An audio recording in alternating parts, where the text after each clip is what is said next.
Let's get on some spread lines, people. This weekend, college football, certainly, as we just saw. Hey, you know what? There's a TV show that lets us know the rankings when we already know the rankings, and nothing means anything here. It's the when I say there's money grabs in sports, that show is the ultimate money grab. I will not watch 1 second of what the committee thinks and where those teams will be, because why? We have multiple weeks to let it play out. You know what I want that TV show, Joe? After the season is done and we know where these teams are going to be playing, what the seedings are. I don't need it 5 weeks ahead of time, but that's what we get. But now, let's shift our focus to 7:30 at night in the SEC on Saturday night. Florida and Kentucky. Line opened up as a favorite towards Florida. 4.5, now down to 3 at most outlets. Kentucky the underdog and a low total, Joe, of 44.5. Florida, Kentucky. What's the spread line here?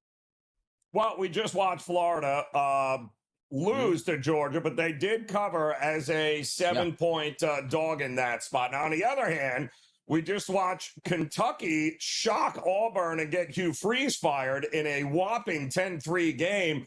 They were an 11.5-point road dog in that one there. But the interesting part here, Donnie, is that Florida opened as this 3.5-point road favorite. And all I have seen is tickets coming in on the Gators because it appears that the public thinks that line is just wrong. It's way too short. There's no way you can back a Kentucky offense against this Gators defense. The problem is, Donnie, this line is frozen.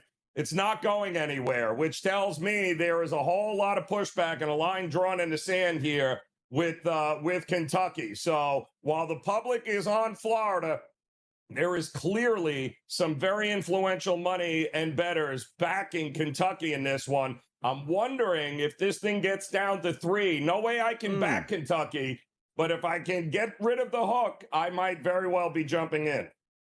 Let's stay on Saturday night college football, 7:30 out there on the West Coast. Nevada's going to take on Utah State. This line, Joe, the look ahead was over 10 points, actually 11.5 at some outlets. We're now below double digits, between 9.5 to 9s. The total in this game sitting there comfortably at 52.5. Nevada and Utah State. What's the spread line we should be associating here, Joe? Yeah, well, we can tell, Donnie. I mean, the public's not running to the window to back Nevada at Utah State, right? I mean, Nevada is 1-7. They just got beat up by Boise State. And then you had Utah State somehow lost to New Mexico, and they were a 3-point road dog and got absolutely blown out. But you mentioned it. That line opens up 11.5. And boy, oh boy, the amount of money, not tickets, money that has pushed that thing down tells me that the pros all over Nevada here. They are not buying it here, pushing this thing down to under double digits. This is a very notable move because this is one of the least heavily bet and probably one of the most overlooked games of the week. And when you see this kind of line move in a game like this, Donnie, it's not the public running to the window betting $20 on Nevada. This is a significant move, one that tells me the pros are all over Nevada here. The most meaningless show on television. And no, it's not the early line. This is one of the most important shows you're going to watch to set you up for your SportsGrid day. It's how we get the day started. But I like to rail on certain topics, Joe, that don't make sense to me. I don't like waste of time. That's number one. The college football playoff ranking show is an unbelievable waste of time that has no business being on TV or even being talked about. But yet, Joe, here we are in the early line on the SportsGrid. Now we're talking about it because it is news. Number 1, Ohio State. Number 2, Indiana. Number 3, Texas A&M. Yeah, thanks for playing at this point here. But the question is always who's going to fill out the rest of that top 10? Notre Dame, Texas, and OU. Now, here's also what I like in the college football playoff rankings. And this is what I rail upon, where it's like, well, you got to save some of the Power 5 teams to get in. No, you don't. We just want the best 12 teams in the college playoff, regardless of conference affiliation, Joe. That's how I see it here. But Notre Dame at number 10, I told you, they're going to make it in, Joe. They will be a playoff team. Yeah, and, you know, they mentioned it last night, too, that they have this new metric that they spend an awful lot of time and emphasis on quality of competition. They call it this, quote, record strength metric that they are using. So I like that idea because, listen, I mean, you know, we talked about it, like Georgia Tech of the world, you know, congratulations on your great record, and you've played absolutely nobody here. So they are putting a bigger emphasis on record strength, but that hasn't stopped them from putting Notre Dame a couple of spots in the top 10, right? And Miami is 18, and Miami beat Notre Dame. and we got a couple of 2-loss teams that are just on the outside looking in. All of this is going to change, Donnie, all of it. But what's not going to change is the fact that the Big Ten and the SEC dominate the best teams in college football. What a shock. Monster conferences like that, super conferences, have most of those teams in the top 12 that would be looking in. Shocker. And I don't mind it. Like, just give me the big brands in the business that can win a championship. I like that. Here's also what I think is hilarious, which, again, I love the expansion because at least you're getting more teams in, and it's never going to be perfect because that's the way the NCAA likes it. Oh, we don't want it to be perfect. We want people yelling and screaming. But if I go through, Joe, number 1, which is Ohio State, to number 25, which is Tennessee, and I look in between, I go, there's no, power, outside of the power 4 teams listed in here, and rightfully so. But once we get to the final show, the non-group of 4 Power 4 school, they're going to be included in this. Why do we do this here, Joe? Why do we say, oh, well, let the teams outside the Power 4s in? Why do we have to let them in if they're not as good as anybody else?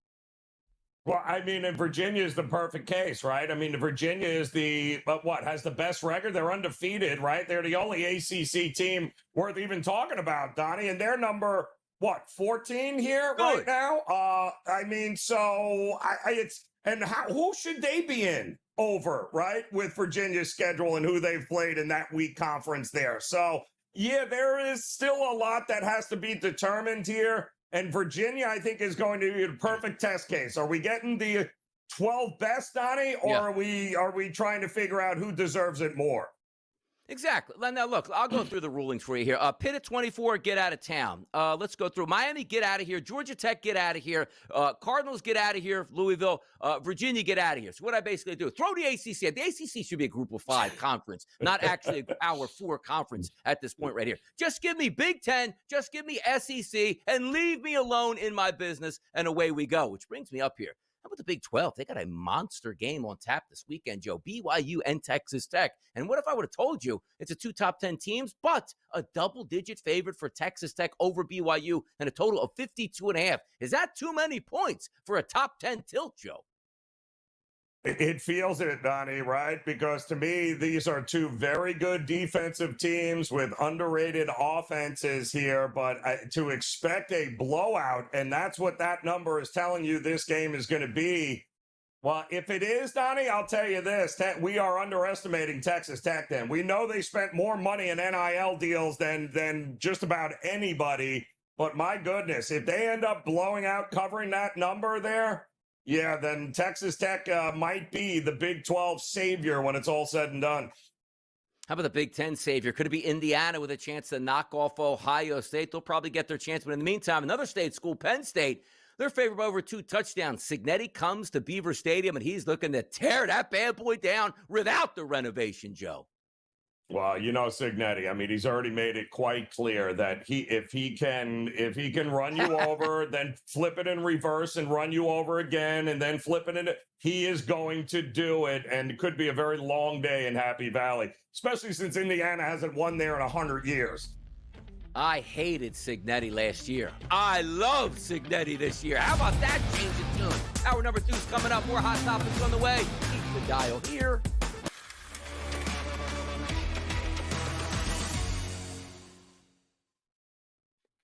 You got hockey. You got college basketball. You got a ton of things. College football? Absolutely. You want NBA action? It's all here. So a full board to get a buy best bet pick in here for Joe Ranieri. Where are we going today? Well, we'll go back to college football, even though I had to just absolutely want to throw up watching Miami of Ohio have, 8 shots from the 1-yard line to get us a touchdown and could only settle for 3 against Ohio U last night. But I'll go back to action tonight because we talked about this game in our spread lines yesterday as well, Donnie. Northern Illinois taking on Toledo. Toledo laying 14.5, 15.5 in some spots, and yet the total is 41.5 to 42. That seems a little odd. You're expecting a team like Toledo, who we mentioned yesterday, has lost outright 12 times as a favorite of 7 or more points and 18 times as an outright favorite since 2021. This is not a team that wins by these kinds of numbers. Very good defense for Northern Illinois. The offense isn't great, but that's why the total is low, Donnie. And oh, yeah, by the way, up to 30-mile-per-hour wind gusts expected here tonight. Not great. I'll take the team with a low total getting over 2 touchdowns with Northern Illinois.